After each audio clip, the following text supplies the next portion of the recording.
Hi there, welcome to Appy Chips YouTube channel.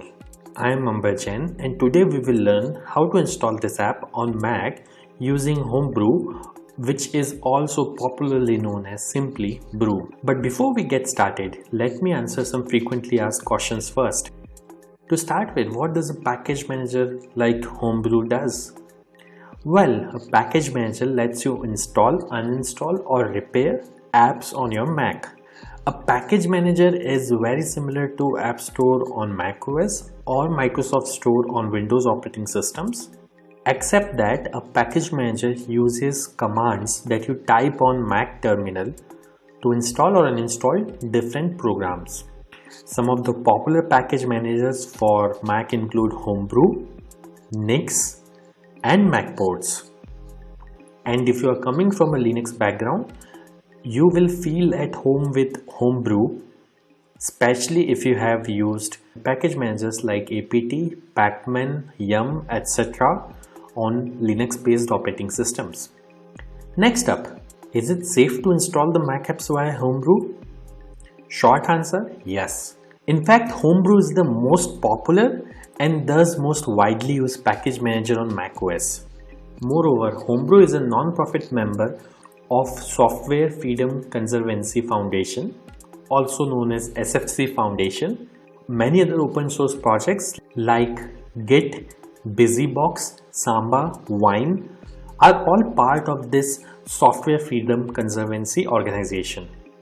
Also, you might be surprised to know that Homebrew is the most forked project on GitHub and it has the largest number of contributors on its GitHub repository.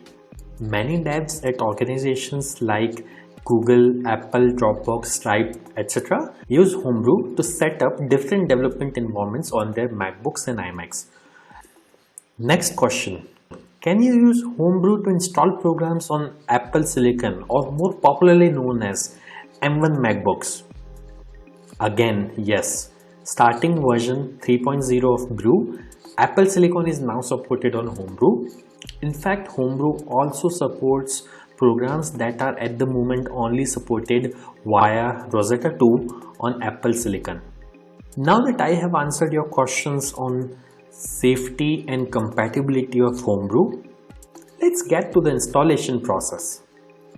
Before we can install anything using Brew, we need to install the package manager itself, that is Homebrew, on your Mac.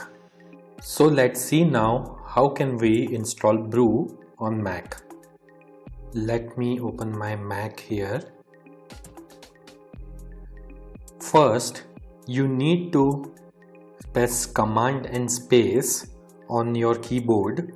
This will open Spotlight Search on your Mac, and then you have to type terminal.app.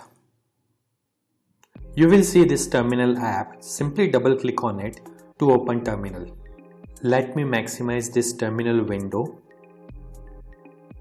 Now we need to copy paste the command to install Homebrew from the Brew website. So open your web browser and simply go to the website brew.sh.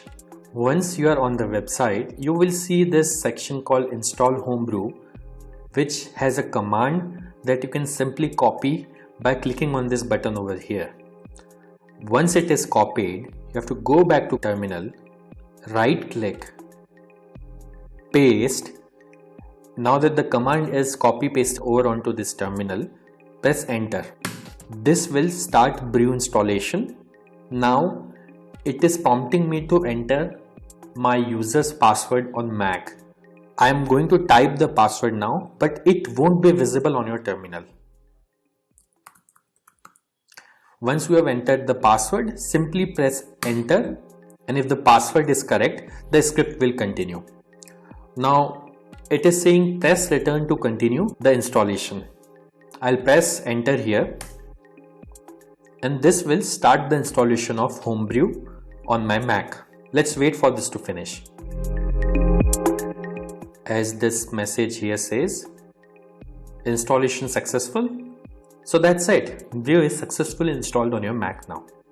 Now before we proceed, I would like to highlight that Brew collects anonymous usage data via Google Analytics. As you can see on this page, if you want to opt out, you can simply run this command brew analytics off and press enter, which simply disables the anonymous usage data collection on your Mac.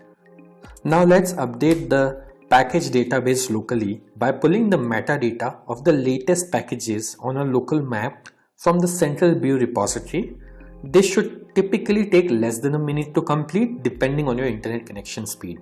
To do so, simply type the command brew update and press enter. As you can see, my local brew database is already up to date because I just installed brew on my system. Now to install the app, let's run the brew install command. Mind you, if during installation, if you're prompted to enter a password, enter your Mac user's password to continue.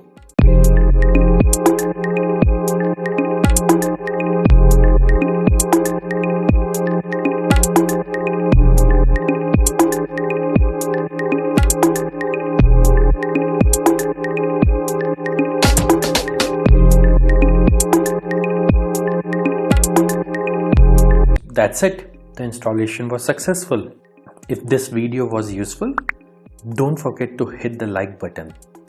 And if you faced any problems during the installation in this video, please leave a comment below and somebody from AppyChip team will reply back to you. If in future any app installed using brew stops working, then you can simply reinstall it using the command brew space reinstall space the name of the program. For example, I'll try to reinstall this program called Hello, which is already installed on my system. As you can see, it is downloading the program and it says reinstalling Hello, and now Hello is successfully installed. And if you want to uninstall any app installed using brew, simply run brew space uninstall space the name of the program. In this case, I will try to uninstall the program Hello, which is already installed on my system. As you can see, within a few seconds, it says the program is successfully uninstalled. Also, over time, brew might end up consuming disk space on your Mac as it keeps installers of the programs that you had installed on your hard disk in a cache directory. So you can use the brew space cleanup command once every 6 to 12 months to free up some space on your Mac. This command removes app installers and older versions of the packages only. It would not uninstall any of the apps that you have installed. As you can see, brew cleanup was successfully run on my system. So do subscribe to our channel as we have tutorials for installation of over 9,000 programs on Mac, which will come handy. If you need to install other apps on Mac in future, chances are that we have got it covered already.